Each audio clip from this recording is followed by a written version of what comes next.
మంచిది. మీ జీవిత భాగస్వామి మీ పక్కనే ఉన్నారా, లేకపోతే వెతుక్కోవాల్సి వస్తుందా? అమ్మా పక్కనే ఉన్నారా? కొంచెం పక్కకు వచ్చినట్టున్నా. కలిసే భోజనం చేశారా? కలిసి భోజనం చేయండి, మంచిది.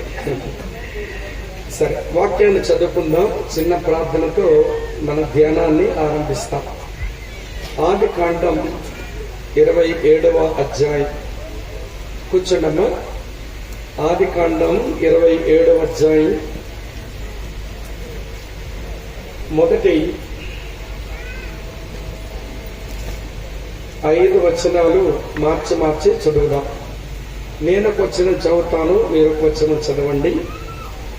ఇస్సాకు వృద్ధుడై అతని కన్నులకు మందదృష్టి కలిగినప్పుడు అతడు తన పెద్ద కుమారుడైన ఏశావుతో, నా కుమారుడా అని అతని పిలువగా అతడు, చిత్తము నాయనా అని అతనితో అనెను.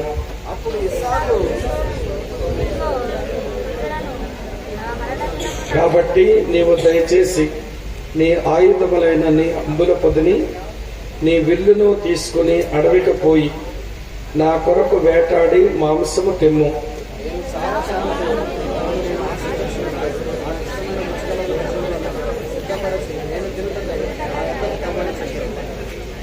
ఇస్సాకు తన కుమారుడైన ఏశావుతో ఇట్లు చెప్పుచుండగా రెబెకా వినుచుండెను. ఏశావు వేటాడి మాంసము తెచ్చుటకు అడవికి వెళ్ళెను. దేవుడు ఈ వచనాలు మన ధ్యానం కొరకు ఆశీర్వదించునుగాక. ఆమె చెప్తారా? ఓకే. ఈ భూమి మీద 2 రకాల కుటుంబాలు ఉంటాయి. ఈ భూమి మీద 2 రకాల కుటుంబాలు ఉంటాయి. ఒకటి సాగిపోతున్న కుటుంబాలు, రెండవది స్తంభించిపోయిన కుటుంబాలు.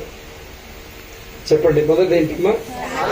సాగిపోతున్న కుటుంబాలు, రెండవది స్తంభించిపోయిన కుటుంబాలు. దాన్ని మరో మాటలో చెప్పాలంటే, ఒకటి క్షమాభివృద్ధి నొందుచున్న కుటుంబాలు, రెండవది క్షీణించిపోతున్న కుటుంబాలు. చెప్పండి, రెండవది ఏంటమ్మా? క్షమాభివృద్ధి 2 కుటుంబాలు, రెండవది క్షీణించిపోయే కుటుంబాలు. ఇంగ్లీషులో వీటిని ఫంక్షనల్ ఫ్యామిలీస్, అలాగనే డిస్ఫంక్షనల్ ఫ్యామిలీస్ అని అంటారు. సాగిపోయే కుటుంబాలు, క్షమాభివృద్ధి నొందే కుటుంబాలు ఫంక్షనల్ ఫ్యామిలీస్ అవి. అలాగనే స్తంభించిపోయే కుటుంబాలు, క్షీణదశకు వెళుతున్న కుటుంబాలు డిస్ఫంక్షనల్ ఫ్యామిలీస్. కనుక ఇక్కడ ఈ ఆశీర్వాద కూడికి వచ్చిన మనందరి కుటుంబాలు ఈ 2 కుటుంబాల్లో ఏదో ఒక కోవకు చెందినవే అవుతాయి. అమ్మ వింటున్నారా? నా కుటుంబం అది సాగిపోయే కుటుంబమా, లేక అది స్తంభించిపోయిన కుటుంబమా? నాది క్షమాభివృద్ధి నొందుతున్న కుటుంబమా, లేక అది క్షీణించిపోతున్న కుటుంబమా అనేది మనం ఆలోచించుకుని మన కుటుంబాన్ని దేవుని చేతికి అప్పగించి ఈ కుటుంబాల ఆశీర్వాద కూడికలోంచి వెళ్ళటం మంచిది. సరే, నేను ఈ సాగిపోతున్న ఈ కుటుంబాల సంగతి తర్వాత చెప్తాను, కానీ క్షీణదశకు వెళ్లే కుటుంబాల గురించి కొంచెం చెప్పాలి. డిస్ఫంక్షనల్ ఫ్యామిలీస్, క్షీణదశకు వెళుతున్న కుటుంబాలు, స్తంభించిపోయిన కుటుంబాలకు కొన్ని సింప్టమ్స్ కనబడతాయి, కొన్ని గుర్తులు కనబడతాయి. ఆ గుర్తులు ఒకవేళ మన కుటుంబంలో ఉంటే మన కుటుంబం క్షీణదశకు వెళుతుంది, మన కుటుంబం స్తంభించిపోతుంది అని మనం తెలుసుకోవచ్చు. సరే, జ్ఞాపకం చేస్తాను. ఇవి సింప్టమ్స్. చూడండి, రోగం వచ్చిన వాడికి లోపలున్న రోగానికి కొన్ని సింప్టమ్స్ ఎలాగైతే కనబడతాయో, అలాగనే క్షీణించిపోతున్న స్తంభించిపోయిన కుటుంబాలలో ఈ సింప్టమ్స్ కనబడతాయి, ఈ గుర్తులు కనబడతాయి. వరుసగా చెప్తాను, వినండి. స్తంభించిపోయిన క్షీణదశగా వెళుతున్న డిస్ఫంక్షనల్ ఫ్యామిలీకి ఉన్న మొదటి గుర్తు ఏంటనంటే, ఈ కుటుంబంలో పరాయి తత్వం ఉంటుంది, ఎన్స్ట్రేంజ్మెంట్ అంటారు. అంటే కుటుంబానికి చెందిన ఒక వ్యక్తి నేను ఈ కుటుంబానికి చెందినోడు కాదు అన్నట్టు బతుకుతాడు. కుటుంబ సభ్యులు కూడా వాడు కుటుంబ సభ్యుడైనా గాని వీడు మన కుటుంబానికి చెందినోడు కాదు అన్నట్టుగా చూస్తారు. ఎందుకు అలా చూస్తారు? వాడెందుకు అలా ఉంటాడనంటే వాడికి బాధ్యతలు అక్కర్లేదన్నమాట, భాగ్యాలు మాత్రమే కావాలి. 3 పూటల మస్తు మెక్కుతాడు, 3 పూటలు వచ్చి మస్తు మెక్కుతాడు. నిద్ర వచ్చినప్పుడు మంచం ఎక్కి కులాసాగా పడుకుంటాడు. కానీ తినడానికి తిండి ఎలాగొస్తుందో ఇటు పట్టించుకోడు. పడుకోవడానికి పైన ఫ్యాన్ ఎలా తిరుగుతుందో దాని కరెంటు బిల్లు ఎవడ కడతాడో పట్టించుకోడు. వీడికి ఏమిష్టం? భాగ్యాలు ఇష్టం. ఏమిష్టం లేదు? బాధ్యతలు ఇష్టం లేదు. అందుకే వీడు ఎవడంటే బరితెగించినోడు అన్నమాట. చాలా కుటుంబాలు ఇట్లాంటి వాళ్ళు ఉంటారు. వాడు ఈ కుటుంబం నాకు తినడానికి అవసరం వచ్చినప్పుడు ఇది హోటల్, నిద్రపోవడం అవసరం వచ్చినప్పుడు ఇది లాడ్జ్, అంతేగాని కుటుంబంగా వాడు ఉండడు. కుటుంబ సభ్యులు కూడా వీడి కుటుంబానికి చెందినోడు అన్నట్టుగా చూడలేరు. ఎందుకంటే బాధ్యతలను వాడు విస్మరించి బ్రతుకుతున్నాడు గనక వాడిని కుటుంబంలో ఒక సభ్యుడు అన్నట్టుగా చూడలేరు. వాడు కూడా అలా ఉండలేడు. అలాంటి పరిస్థితి ఏ కుటుంబంలోనైనా ఒక వ్యక్తి విషయంలోనైనా ఉన్నట్లయితే ఆ కుటుంబం స్తంభించిపోయిన క్షీణదశకు వెళ్ళిపోతున్న పని చెయ్యని కుటుంబంగా ఉంది అని అర్థం. అమ్మా వింటున్నారా? మీరంతా అర్థమవుతుందా? ఏంటో మీరు ఏమ్మా ఉదయమే చెప్పారు, మధ్యప్రదేశ్ బరువెక్కితే ఉత్తరప్రదేశ్ చూబుద్దట. మధ్యప్రదేశ్ బాగా బరువెక్కించారు. మంచి పలావ్ తిన్నారేమో, మంచిగా చికెన్ తిన్నారేమో. మధ్యప్రదేశ్ బాగా బరువెక్కినాయి. కొంచెం ఉత్తరప్రదేశ్ లో కొంచెం చైతన్యం కానివ్వండి కొంచెం. అమ్మ వింటున్నారా మీరు? ఇక్కడ ఇవ్వండి. ఏ కుటుంబంలోనైతే ఒక వ్యక్తిని పరాయివాడన్నట్టుగా చూస్తున్నారో వాడు కూడా ఈ కుటుంబానికి చెందినోడు కాదన్నట్టుంటున్నాడు. ఆ కుటుంబం క్షీణించిపోతున్న, అది స్తంభించిపోతున్న కుటుంబం అనడానికి ఏమీ మోమాటం లేదు. రెండో సంగతి చెప్తాను వినండి. ఈ స్తంభించిపోతున్న క్షీణదశగా వెళుతున్న కుటుంబానికి రెండవ గుర్తేంటనంటే నిలిచి ఉన్న కోపం. దీన్ని స్టాగ్నేటెడ్ యాంగర్ అంటారు. కొంతమంది వారి కుటుంబాలలో కోపం అలాగా నిలిచి ఉంచుకుంటారన్నమాట. సంవత్సరాలు తరబడినా గాని ఆ కోపం చల్లారదు.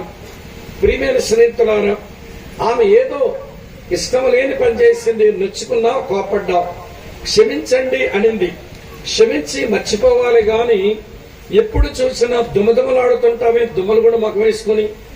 అంటే నీ లోపల కోపం నిలిచి ఉండిపోయిందన్నమాట. బైబిల్ గ్రంథం కోపడ్డం తప్పని చెప్పడం లేదు.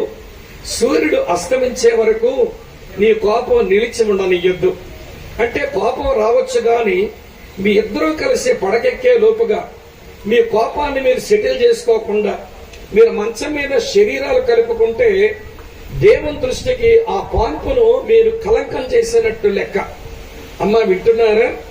కొంతమంది ఏమంటే మంచం ఎక్కుతారు, కోపంతోనే మంచం ఎక్కుతారు. ఇతగాడేమో ఆ చివరి బొజ్జుంటాడు, ఈ అమ్మేమో ఈ చివరి బొజ్జుంటది, మధ్యలో సైతాన్ని పండబెడుతుంటారు. అర్థమైంది మీకు? ఇతగాడేమో ఈ చివర చెప్పండి, ఆవిడ గారేమో ఆ చివరి మధ్యలోనే సైతాన్ని పడుకుంటాడు. దేవుడు ఆశీర్వదించి ఇచ్చిన పాన్పు జీవితం మీ మనసులు, మీ హృదయాలు, మీ శరీరాలు కలుపుకొని మీలాంటి పోలికలో మరొక బిడ్డకు జన్మనిచ్చి మీ శరీరంలో ఉన్న కోరికలు తృప్తిపరచుకోవడానికి ఈ పాన్పు జీవితం ఇస్తే అక్కడికి వెళ్లేలోపు కోపాలు ఉంచుకుంటే మీ మనసులు, మీ హృదయాలు ఏకం కావు. అందుచేత సూర్యుడు అస్తమించక మునిపే మీ కోపమును చల్లార్చేసుకోవాలి అన్నాడు. అమ్మ వింటున్నారా? కానీ నిలిచి ఉన్న కోపం. ఈవిడి గారికి భర్తను చూస్తే అమ్మో అసలు నిప్పులు కొక్కుతా ఉంటది మహాతల్లి. ఏదో నీకు నచ్చని పని చేశాడు, క్షమించి వదలరాదా? ఇంకా కోపంతోనే అతని మీద రుసరుసలాడతావేంటి? ఒక విషయం జ్ఞాపకం చేయన, తన భర్త తన చెల్లి అని చెప్పి పరాయోడు చేతికి వదిలేసినాడు. ఈవిడ ఎంత కోపం పెట్టుకోవాలమ్మా? ఏ ముద్రష్ట మొగుడండి, నన్నేమో చెల్లెని చెప్పి నన్నేమో పరాయోడు చేతిలో వదిలేస్తాడా అని అమ్మగారు కోపం పెట్టుకోవాలి. అలాంటి మనం ఒకసారి చేస్తే అనుకుందాం, మళ్ళీ రెండోసారి కూడా అలాంటి పాడు పని చేశాడు. ఇప్పుడు 2 సార్లు పాడు పని చేసినటువంటి ఇతగాడిని భార్య ఎంత కోపగించుకోవాలి. కానీ ఆశ్చర్యమైన విషయం చెప్పనా, ఆ శారమ్మ తన పెనిమిటిని యజమానుడా అని పిలుస్తుందట. దేవుని స్తోత్రం చెప్పండి. కోపం ఉంచుకుందా? ఏ మగాడవయ్యా, పరవయోడు చేతికి నన్ను చెల్లని చెప్పి వదిలేసి 2 సార్లు పాడు పని చేస్తున్నాడు, నీవు ఒక భర్తవా అని చెప్పి కోపం ఉంచుకోవాలి శారమ్మ. అట్లా ఉంచుకోవాలా. 2 సార్లు ఆ పని చేసిన భర్తను యజమానుడు అని ప్రేమతో సంబోధించిన మహాతల్లి శారమ్మ తల్లి. గట్టిగా దేవుని స్తోత్రం చెబుదామా? మరి నీ కుటుంబంలో భర్త మీద నీకు, నీ కుటుంబంలో నీ భార్య మీద నీకు ఏవో కోపాలు ఉన్నాయి. చల్లారలేదేంటి ఇంకా? చల్లారలేదేంటి ఇంకా? అంటే నీ కుటుంబం క్షీణించిపోతున్న కుటుంబం అన్నమాట. నీ కుటుంబం స్తంభించిపోయిన కుటుంబం అన్నమాట. ఇది 2వ గురుతు. మొదటి గురుతు ఎన్కరేజ్మెంట్, అంటే పరాయితత్వం ఉంది ఆ ఇంట్లో. 2వది ఏంటనంటే స్టాగ్నేటెడ్ యాంగర్, నిలిచి ఉన్న కోపం ఇంట్లో ఉంది. 3వ గురుతు చెప్తాను వినండి. 3వ గురుతు ఏంటనంటే, అమ్మ వింటున్నారా, పరస్పరము మోసగించుకోవడం. ఏంటట? పరస్పరము మోసగించుకోవడం. ఇతనేమో పొలంలో కొంచెం, అమ్మ వింటున్నారా, మినపగింజలు పండినాయి, అమ్మి కొంచెం డబ్బులు సంపాదించాడు. ఏమండి, భార్య చేతికి ఇచ్చినాడు. ఆమెమో దాచిపెట్టమంటే ఆమె డబ్బులు ఉంచింది. ఈలోగా రోడ్డు మీదకి చీరలు అమ్ముకునేవాడు వచ్చాడు. ఈ చీరలు అమ్ముకునేవాడు ఎంత మాయిదార గుణం నేర్చాడంటే, సినిమా పేర్లు పెట్టి చీరలు అమ్ముతుంటారు చీరలు అమ్మేటోళ్ళు. ఆడాలను ఆకర్షించడానికి వాడు చీరలు అమ్ముకుంటూ పోతూనే అరుస్తున్నాడు, చూడాలని ఉంది చీరలమ్మా అన్నాడు. అంటే చూడాలనుంది సినిమా చీరలు అన్నమాట. చూడాలని ఉంది చీరలమ్మ అనగాని ఇవిడి గారికి చీర చూడాలనిపించి మొత్తానికి మూట దింపించి చీరలన్నీ చూసుకుంది. ఒక చీర నచ్చింది, కట్టుకోవాలని కొనుక్కోవాలనిపిస్తుంది. డబ్బులు ఎక్కడ ఉన్నాయి? ఇక్కడ ఉన్నారా లేదా? ఆయన మినుములం ఇచ్చాడు కదా డబ్బులు దాచిపెట్టమని, అందులో ఒక 300 తీసేసి మంచి చీర కొనుక్కుంది. కొత్త చీర కొనుక్కున్నాక ఆడాలకు ఉబలాటం ఉంటది, ఎప్పుడు కొడుకునా అని. మొత్తానికి ఒక శుభకార్యం రాని వచ్చింది. ఈవిడ గారేమో ఆ కొత్త చీర కట్టింది. భర్తగా తెలుసు ఆమెకున్న చీరలు ఎలాంటివో. ఆయన అన్నాడు, ఇదేంటి చీర, ఎవరు కొని పెట్టారు అన్నాడు. అనగానే మా అమ్మ కొని పంపించలేంది అంది. ఎవరు కొని పంపించారంట? వాళ్ళ అమ్మ కొని పంపించిందట. అక్కడ వారం తిరగకుండానే వాళ్ళ అత్తగారు ఊరి మీద నుంచి వేరొకరు పని మీద పోయి మధ్యాహ్నం ఎండన పడి వెళ్తానులే, అత్తమ్మ ఇంటికి వెళ్ళి పలకరించినట్లు అవుతుంది, ఏదో ఒక ముద్ద తిని మళ్ళీ కొంచెం విశ్రాంతి తీసుకుని కాఫీ తాగి సాయంత్రం ఇంటికి వెళ్దామని చెప్పి అత్తమ్మ గారింట్లోకి వచ్చి తిని పడుకుని కాఫీ తాగి వెళ్లే ముందు అన్నట్ట, అత్తయ్య అసలు మీరే పేదలు, మీకెక్కడి నుంచి డబ్బులు వస్తాయి, నువ్వెందుకు కొని పెట్టావు మీ అమ్మాయి వచ్చేరా అన్నాడు. అనగా అమాయకురాలంది, నేనెప్పుడు కొన్నాను ఆయన, నేనెప్పుడు కొన్నాను ఆయన అంది. అనగానే మన వాడి పాదాలు స్పీడ్ గా పడుతున్నాయి. ఎక్కడ ఇంటికి రానే వచ్చి పశువులు కొట్టేటువంటి మునకల కర్ర తీసి దబా దబా పోతున్నాడు. ఏమండి ఎందుకు కొడుతున్నారు చెప్పండి, ఏమండి ఎందుకు కొడుతున్నారు చెప్పండి అని అంటే, ఆ కర్ర ఇరిగాక అంటాడు, కర్ర విరిగింది, కోపం తగ్గింది. ఇప్పుడు అంటున్నాడు, ఎవడే కొన్నాడు ఆ చీర అంటే మగాడు మనసులో ఏం పుట్టిందనమాట, ఆవిడ గారి మీద అనుమానం పుట్టింది. ఈ అనుమానం పుట్టడానికి కారణం ఎవరు? నువ్వే. నీ భర్తను మోసగించావు, దాచి ఉంచవే పైసలు చెబితే చీర కొనుక్కున్నావు, మరి భర్తగా చెప్పరాదా, ఏమండి మీరు దాచి ఉంచమని ఇచ్చిన డబ్బుల్లో 300 రూపాయలు పెట్టి చీర కొనేసానండి, చాలా మంచి చీర దొరికిందని ఏమనుకోరు కదా అని బుచ్చగించి లాలంతో మాట్లాడొచ్చు కదా, పోన్లే అంటాడు కదా. కానీ మోసగించిన మోసగత్తె అన్నమాట. కొంతమంది ఆడాళ్ళు భలే మోసగత్తెలుంటారు. వింటున్నారా? మా భాషలో నంగనాచులు ఉంటారు, నంగనా చక్కలు ఉంటారు కొంతమంది మోసగత్తెలు. మగాళ్ళు కూడా అంతే. వినండి, ఇప్పుడు పరస్పరం ఒకరినొకరు మోసగించుకుంటూ ఉంటే ఆ కుటుంబం క్షేమాభివృద్ధి పొందే కుటుంబం ఎలా అవుతుంది? ఆ కుటుంబం సాగిపోయే కుటుంబం ఎలాగవుతుంది? ఆ కుటుంబం ఫంక్షనల్ ఫ్యామిలీ ఎలా అవుతుంది? వింటున్నారా లేదా మీరు? అమ్మ, పరాయతత్వం ఉన్నా అది సరైన కుటుంబం కాదు, నిలిచి ఉన్న కోపం ఉన్నా అది సరైన కుటుంబం కాదు, మోసగించుకునే కుటుంబం ఉన్నా ఆ కుటుంబం సరైన కుటుంబం కాదు. ఇవి స్తంభించిపోతున్న కుటుంబం అన్నమాట, అది క్షీణించిపోతున్న కుటుంబం అన్నమాట. మరో సంగతి నేను మీతో చెప్తాను, జాగ్రత్తగా వినండి ప్రియులారా. మరో సంగతి ఏంటంటే పరస్పరము నమ్ముకోకపోవడం, మ్యూచువల్ అంట్రస్ట్. ఒకరినొకరు నమ్ముకోకుండా ఉన్నారంటే అది ఆరోగ్యకరమైన కుటుంబం కాదు, చాలా జబ్బు పట్టింది ఆ ఇల్లు. నేను చదువుకునే రోజుల్లో మాకు ఒక మాస్టర్ ఉండేవాళ్ళు, ఒరియా ఆయన ఒక ఆమెను పెళ్లి చేసుకున్నారు. ఆమె నిజంగానే విపరీతమైన అందగత్తె. సరే, మరి ఆ మాస్టర్ ఏమనుకున్నాడో గాని ఆయన బయటికి వెళ్ళినప్పుడేమో బయటికి రాగానే బయట గడి వేసి తాళం వేస్తాడు, అలాగ వెనకాల పెరటకు వచ్చి మళ్ళీ తలుపు వేసి తాళం వేస్తాడు. మా అమ్మగారు ఏడిపెట్టారంటే నా పెనిమిటి నన్ను నమ్మడేంటి అని చెప్పి విపరీతంగా బాధపడేది ఆమె. నన్ను ఇలా అనుమానిస్తాడేంటి, యువతల తాళం పెట్టాడు, అవతల తాళం పెట్టాడు, లోపల ఏదైనా ఏం చేసుకోను నేను అని చెప్పి ఏడ్చేదట ఆమె. సరే, ఆవిడ గారి సంగతి అలా ఉంచండి. ఇతగాడు ఎట్లాంటాడో చెప్పనా, వింటున్నారా లేదా? ఈవిడ బయటకు తిరిగి వచ్చిన తర్వాత షర్ట్ తీసి హ్యాంగర్ గా తగిలిస్తాడు. తగిలించగానే బాత్రూమ్ లోకి వెళ్ళి ఆయన సిద్ధపడడానికి వెళ్లేసరికి, ముఖం కాలు చేతులు కడుక్కోవడానికి వెళ్లేసరికి అమ్మగారు చేసే పనేంటో తెలుసా? ఆ షర్టును ఇటు తిరగయ్యా అటు తిరగయ్యా. ఎందుకని? పొడవాటింటికి ఏదైనా తెగులుందేమో చెక్ చేస్తుంది. మీకు అర్థమవుతుందని చెప్పింది. పొడవాటింటికి ఏదైనా తగిలిందేమో చెక్ చేస్తుంది. తర్వాత షర్టుని కూడా వాసన చూస్తుందట. ఇంటిలోని పౌడర్ వాసనే దీనికి ఉందా, లేదా వేరొక పౌడర్ వాసన ఈ షర్ట్గా తగిలిందా? ఇతగాడేమో ఆమె నమ్మడు, ఆవిడ గారేమో ఈయన నమ్మరు. అతగాడేమో తాళాలు వేసిపోతాడు, ఈవిడగామో చొక్కానేమో యగాదిగా పరిశీలన చేసేస్తుంది. వినండి ప్రియుల, ఇది ఆరోగ్యకరమైన కుటుంబమేనా? ఒకరినొకరు నమ్ముకోకపోతే ఎలాగా?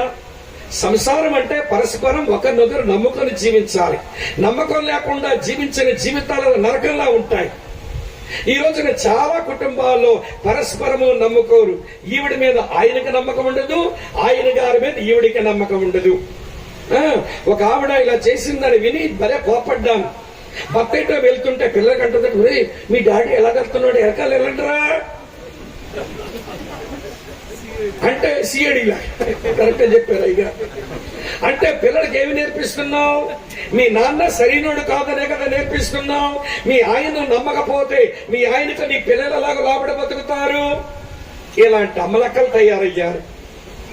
ఇలాంటి కుటుంబాలు ఆరోగ్యకరమైన కుటుంబాలు కాదు.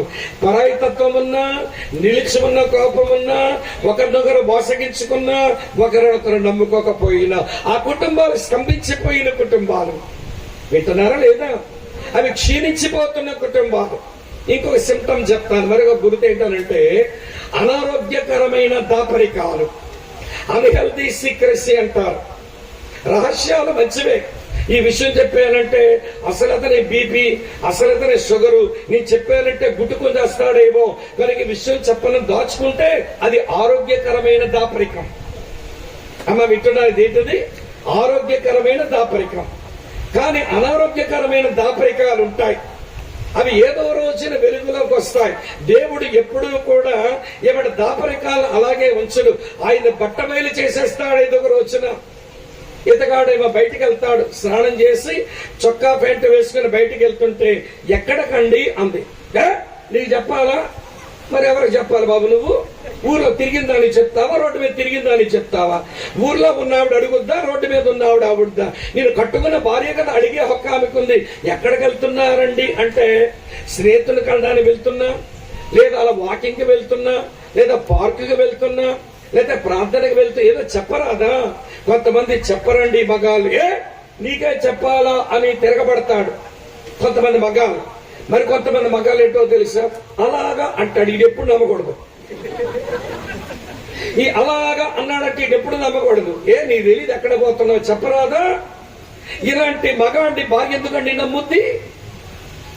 మన 2 రాష్ట్రాల్లో ఒక పెద్ద ఫెలోషిప్ నాయకుడు ఒక అబ్బాయికి ఏమో ఒక బీహార్ అమ్మాయిని పెళ్లి చేశాడు. వింటున్నారా లేదా? బీహార్ అమ్మాయి, ఈ అబ్బాయి తెలుగు, పిల్ల కూడా తెలుగు అమ్మాయి, కానీ బీహార్ లో ఉండి చదువుకుని అక్కడే ఏమండి బతుకుతా ఉంది. ఈ సావాసంలో అమ్మాయి గనక ఆ పిల్లని పెళ్లి చేశారు. చేసిన తర్వాత వినండి, ఈయనకు ఆ సావాసం ఒక 20 మందితో ఆ సంఘాన్ని అప్పగిస్తే ఒక 6 సంవత్సరాల్లో 400 మంది చేశాడు ఆ సంఘాన్ని. మంచి సువార్తికుడు, మంచి సేవకుడు, తమ్ముడు చాలా యోగ్యుడు. కానీ వినండి ప్రియమైన స్నేహితులారా, కానీ ఈమె ప్రతి దానికి నష్టపెడుతూ అడుగుతుంటే చెప్పడు. ఎక్కడికి వెళ్తున్నారంటే చెప్పడు, ఎక్కడున్నారంటే చెప్పడు, ఫోన్ కట్టేస్తాడు. ఈవిడకేమో ఒళ్ళు మండి ఈవిడ బీహారీ దెయ్యం అయిపోయింది. మీరు నమ్మరేమో, కానీ ఇది నిజం. ఏంటి నిజం అంటే మంచి ఇంగ్లీష్ మాట్లాడుద్ది, బాగా పెద్ద చదువులే చదువుకుంది. కానీ వినండి, అతను ఎంత ఉంటాడో తెలుసా? మా తమ్ముడు లాంటి బలమైన మనిషి ఇక్కడ ఒక్కరు నాకు కనబడ్డల్లా. అంత పొడుగుంటాడు, ఇంత బలంగా ఉంటాడు మనిషి, భలే యోగ్యుడు. ఆవిడ తక్కువ తినిందా, ఆవిడ కూడా బలంగా ఉంటది. ఇంకో విశేషం చెప్పనా, ఆవిడ బలంగా ఉండడమే కాదు, ఆవిడ కరాటీలో బ్లాక్ బెల్ట్ హోల్డర్. వినండి వినండి, అప్పుడప్పుడు ఎదగాని చెద కొడుతుంటది. ఇంత పెద్ద మనిషి చావు దెబ్బలు తింటున్నాడు. అన్నా చెద కొట్టేస్తుందన్నా మీరే చెప్పంటానంటే ఏం రక్తం కనబడే వరకు కొడుతుందట. ఏదో కొద్దో గొప్ప రక్తం కనబడాలి ఆవిడికి, అప్పుడు ఆగుద్దట.